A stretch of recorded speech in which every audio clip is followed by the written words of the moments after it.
ধুম 2 ছবির কাহিনী একটি চোরের গল্প নিয়ে। চোরের নাম আরিয়ান। ছবির কাহিনী শুরু হয় ট্রেনে মহারানীর মুকুট চুরি করা দিয়ে।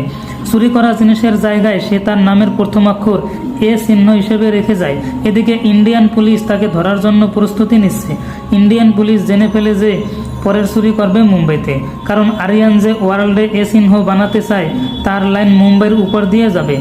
আরিয়ান মুম্বাই থেকে হীরা চুরি করে, কিন্তু পুলিশ তাকে অনেকভাবে ধরার চেষ্টা করে, কিন্তু কোনোভাবেই আরিয়ানকে ধরতে পারে না। পরে আরিয়ান মুম্বাইয়ের খবর চ্যানেলে কল করে বলে তার পরের চুরি হবে জুনাগড় কি ফোর্টে রাখা 600 বছরের পুরানি তলোয়ার আরিয়ানের নেক্সট টার্গেট হবে। পুলিশ এবার আরিয়ানকে ধরার জন্য সুনাইরি মেয়েশ্বরকে টোপ হিসেবে ব্যবহার করে, কিন্তু তারপরেও পুলিশ আরিয়ানকে ধরতে পারে না। উল্টে সুনাইরিকে নিয়ে আরিয়ান পালিয়ে যায়। আরিয়ান জানতে পারে সুনাইরি পুলিশের লোক, তারপরেও সুনাইরিকে নিয়ে আরিয়ান পরের চুরির জন্য ব্রাজিল চলে যায়। সুনাইরি আরিয়ানকে ভালোবেসে ফেলে, তাই পুলিশকে ধোঁকা দিয়ে সুনাইরি আরিয়ানকে সাহায্য করে। পরে তারা দুজন মিলে চুরি করে মানুষের হাতে বানানো প্রথম টাকা, যার দাম অনেক। ইন্ডিয়ান পুলিশ তাদেরকে ধরার জন্য চেষ্টা করে। এদিকে আরিয়ান ও সুনাইরি সেই টাকা চুরি করে পালায়।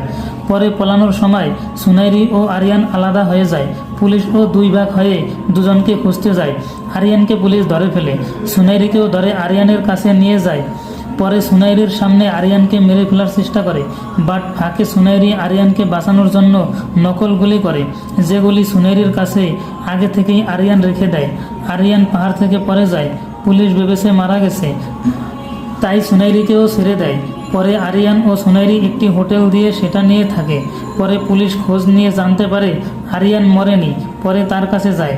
আরিয়ান তার চুরি করা জিনিস তাকে ফেরত দিয়ে দেয় এবং পুলিশ তাদের ছেড়ে দেয়। তারা একসাথে বসবাস করে।